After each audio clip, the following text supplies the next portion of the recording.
Thank you, Livia. Gene therapy is obviously one way to treat inherited retinal disease, and stem cells is another. Dr. Anai Gonzalez-Cordero is an expert in stem cell medicine at the Children's Medical Research Institute. Welcome, Anai. Okay. Hello, everyone. It's a pleasure to be here. Thank you so much for joining us on a Saturday morning. And I hope you can leave today by understanding, I'm sure you now understand everything about gene therapy, but I also want you to understand a bit about stem cells, organoids, cell therapy. So there's quite a few concepts that I need to go through, but hopefully I'll try and be very simple about it. And as you can see, I'm very passionate about what I do. And we are really trying to develop new therapies, advanced therapies for people like you here. And we want to develop these therapies in Australia. We want the clinical trials to happen here so that you can have access to it. So this is the team. We have 15 people working in the lab. And what I'm going to do today is actually explain what we do in the lab on a daily basis. And we study inherited retinal diseases, and that's why I'm here. And we use stem cells. What are stem cells? So they're cells. So we have 30 to 40 trillion cells in our body. And stem cells are cells, they are remarkable cells that are present in the very early embryo that divide, so they proliferate. And because they proliferate, they can grow sufficiently and get cues from the environment where they're growing in the early embryo to tell the stem cells, okay, go on and become a heart cell or a brain cell or a gut cell, right? And the beauty is that these cells can give rise to all the cell types in your body. So remarkable cells that are present in the very early embryo, but that we learned how to actually obtain these cells from that early embryo and grow them in the dish in the lab. Right, so very early embryo, there is a little cell mass there that proliferates, grows indefinitely, and we can grow that in the dish. Okay, we freeze these cells, we have banks of these cells in the lab, and we know how to now give the proteins and the supplements. So basically what we do on a daily basis is grow these cells, and we give different supplements, like you take your vitamins, your different foods, and this is what we give to these cells. So we maintain that at that state of stem cells, right? However, we don't do this anymore, we don't obtain these cells from embryos anymore. What we do is to actually now get blood cells or skin cells. And this was a remarkable discovery by a Japanese scientist. In 2012, he actually got the Nobel Prize for this discovery. What we're doing now is to getting an adult cell, so as I said, a blood, and we bring in this blood that is an adult all the way back in time to our embryo cells, so to our baby cells. So we can generate stem cells from blood cells. And how do we do that? We actually just deliver to the blood cells in the lab 4 proteins that are present in the embryo cell. And with these 4 proteins on, so you deliver the genes and then you have your protein being made, it's sufficient to tell that blood cell, okay, now you're going to become a stem cell. And why is this important? This is important because now I can go to Gran and get his blood and grow a stem cell with the same mutation that is present there, right? So I have disease stem cells in the lab to work with. And I can grow them and I can bank them and have that material there to study disease.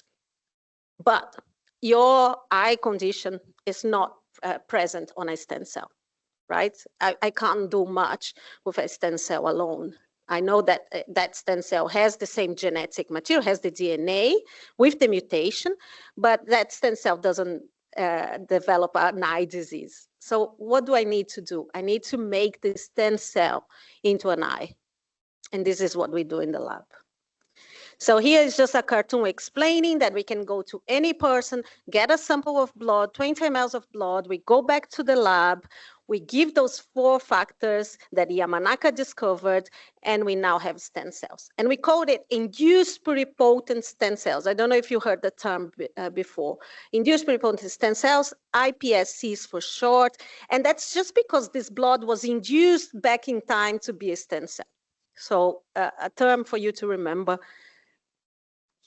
And what I do is to, again, now I understand how in the early embryo an eye is formed. I'm a developmental biologist, so I did a degree in developmental biology. That means that I just understand how the embryo forms and what makes a heart and what makes an eye. So in the dish, in the lab, I know what supplements to give these cells, the stem cells, for them to grow into an eye cell. And this is what my team does on a daily basis. So we started generating cells in the dish very crudely in the past. So 10 years ago, we would give the supplements and we would have a little bit of rods, some cones, very difficult to get cones, and so on. We had all the different cell types of the retina growing, and they were growing attached to the dish. But it was fantastic. I remember the first time I saw a rod cell in the dish, I was like, oh my God, this is amazing. We're making cells, right? Recently, what we did was to put those stem cells together as a ball. We removed them from the dish. They're still growing in the dish, but they grow in suspension in a little ball with a certain number of stem cells. So we know that number is important. And from that, these cells are so remarkable that they instruct each other to say, okay, now we are going to form the perfect niche of the eye. And here I show that niche forming, and it's so beautiful that it forms the lamination of your retina at the back of your eye, and that tissue, the retina that we can form in the dish, actually has all the different cell types of the eye. It has the photoreceptors, it has the rods, the cones, your inner retina, it has the RPE cells. So it's a model that it's remarkably similar to the back of your eye, to your retina. And that is very important because now I have a mini human retina, which we call an organoid. So this term is just a small, tiny, miniaturized organ that we can grow in the dish. And we grow healthy organoids, and we grow diseased organoids, and we can compare, right? So what do we do with these diseased organoids? We study the diseases. We want to understand. Now, Livia said we have the models, the animal models, and sometimes they don't develop the disease, right? It's different. The gene might have slightly different aspects to it. So the human organoids might be a better model to understand this disease. Of course, I cannot take the eye cells from you to study it in the dish. So the stem cells just give us that ability of having human eye cells growing in the dish. We can make thousands of these organoids, and we can have different experiments going on in parallel. We can test therapies. So in my lab, what we do is to test gene therapy. So we work very closely with Livia. So the vectors that she develops and tests in mice, we can also then go on and validate that on our human organoids. We study some of those large genes. We deliver gene therapy and we say, does it work? And we also make, and I'm going to go into that, we make healthy cells, and we isolate these cells and we replace these cells back into the mouse eye that has lost the cells. So that is cell therapy, which I'm going to touch on a bit later on. So here I'm showing the organoids. So again, it's just a piece of retina that is growing in suspension, those tiny balls. It's a 0.5 centimeter, or it's smaller than that.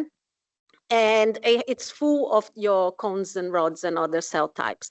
And we can now get our viral vectors, so the gene therapy, we can deliver that to these organoids, and we can see if the gene goes on, if the gene is now making that protein inside the organoids, and we can go, okay, that is good. Actually, this gene can be turned on, this vector works in the human cells, which is, it's a good validation of all the work that's been done in animal models.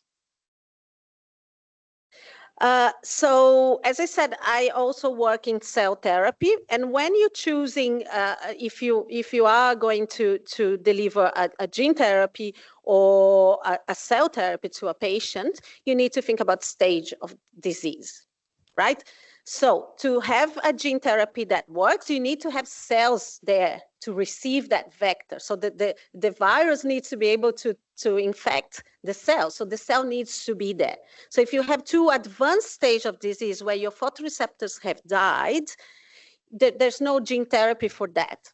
Unless we use optogenetics, which is what Ton explained, we use the other cells that are present there, and we delivered some genes that will activate light.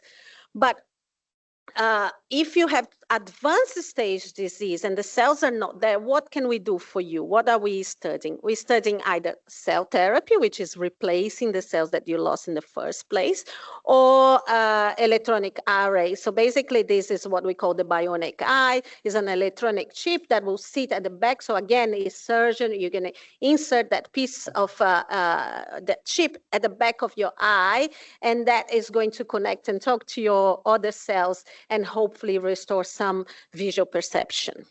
In my lab, what we do is to make new cells in the lab because we have that expertise with the stem cells and growing the organoids. We isolate your rods and your cones out of the organoids and we transplant that back into the animal. So you need to understand that we are dealing with healthy cells now. I'm not going to get the disease cell from you and inject the diseased cell because that doesn't make any sense, right? I need healthy cells. So I use stem cells that have been thoroughly characterized, that are safe, and we understand all the genetic background of these cells, and we grow thousands of these organoids. And as I said, we've been testing this in animal models at the moment. And I've been doing it for quite a while now. We are able to isolate millions of these cells, rods and cones, and we have repopulated the retina of animal models. In this case, I'm showing here a picture with green cone photoreceptors. So we just paint these photoreceptors with a viral vector, actually, that has a green fluorescent protein, so that we use a machine that can separate just the green cells, which are the cone cells that we want to transplant into the mice. And that's why you see, the cells we can visualize these cells once we treat the animals.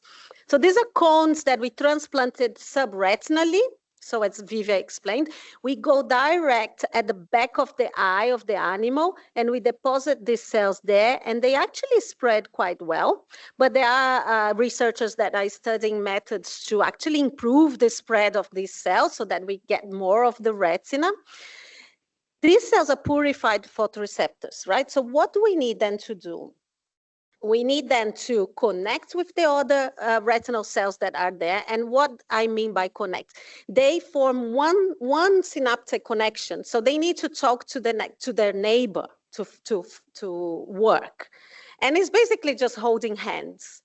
Of course, not all the cells that we transplant will do that. So in my lab, I'm working on methodologies of how can we improve those so all the cells that we transplant connect with each other, well, connect with the retina, and we have a better communication system there. The cells that I transplant, they are actually not mature cells, so they're not fully functional photoreceptors yet. They're not proliferating anymore. So remember, I'm not transplanting stem cells. I'm not transplanting cells that divide, because I don't want that. I don't want cells that can divide and give you problems of masses growing in your eye. I have a fully differentiated cell, but it's still like an immature, let's say an adolescent cell. okay? This cell needs to form what we call an outer segment, which is a specialized cilia that your photoreceptor has. And that's what makes a photoreceptor, is that cilia, the outer segment, because that's where the opsins, the proteins that detect light, are located. That's what makes the vision, basically, right?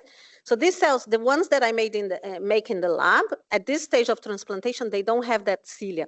But when we transplant into the eye, they start to form that structure. And we need that to sense light. So we studied that for many years now, the age of these cells. So we grow these cells for 17 weeks in the lab before we transplant into the mouse. Okay, what do I have here? Oh, next, of course, we do the behavior experiment. So we transplant the cells. We need to show, are they actually working? Are they connecting? Are they forming the outer segments that can sense light? And how do we do that is with a number of different experiments with mice. And here I'm just showing one. It's a very simple one, actually. We have a chamber that has a dark side and a light side. And mice are nocturnal animals. So they like to be mainly, they're active in the dark, and they also like that protection because of predators. They want to always be in secure space, so they in the house or in the dark. So they spend the majority, an animal that can see, a mouse that can see properly, it's a majority of their time in the dark side. A blind animal doesn't have any preference because it can't sense the light, right? So it spends the time just randomly looking around the space. Now, when we transplant the cells and we put this animal back into this scenario, this arena, the animals that we transplanted with the healthy cells, they have a better preference for the dark side now. So we can tell that they are actually perceiving some light because they're spending more time in the dark. And we also, of course, transplant cells that are non-functional. These are our controls that we need to do. And they are photoreceptors, but they don't function. They don't have that outer segment cilia that I talked about. And these ones actually then have no preference. So for us, it's really nice to see that our behavior experiments are showing a good improvement of some visual function after transplantation. So that was very good. And what we're doing now in the lab here in Australia is to translate. Of course, when I grow the cells in the lab, it's all very controlled, all clean. We don't want any viruses or bacteria to get into our cells because it just it spoils all the experiments. So it's very clean. But the material that we use, it's actually not compliant with human use. Right? Sometimes I have some animal derivatives. Some of the supplements that we use actually come from animals. So if I want to translate this therapy to human use, to clinical trials in the future, I need to substitute, to change all these ingredients and the way we manufacture these cells to be able to use in humans and in patients in the future.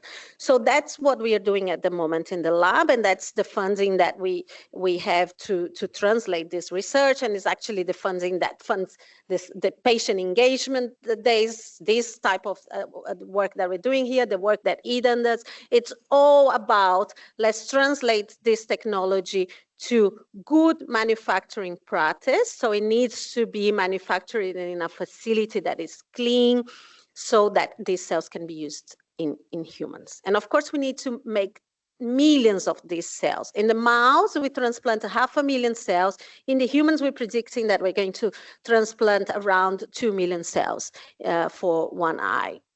So what do we have in the lab? We have robots that can automate this process for us. As I said, it takes 17 weeks for one batch of cells to grow before we can transplant. And if we are to scale this up, and if we are to make it in GMP, so in that facility that can move things to the clinics, we need to have this automation in place. And we're very lucky that we received a donation where we could buy these robots for us to operate and to cut variability and to be able to make these cells in a way that is suitable for clinical use in the future. So we are here. We are almost reaching good manufacturing practice. There is a lot of collaboration. involved. So of course, I drive the lab, the research, the preclinical. I want to develop methods to improve the technology. As I said before, you know, that communication, but there is a lot of work on documentation. There's a lot of work on how are we going to manufacture these cells.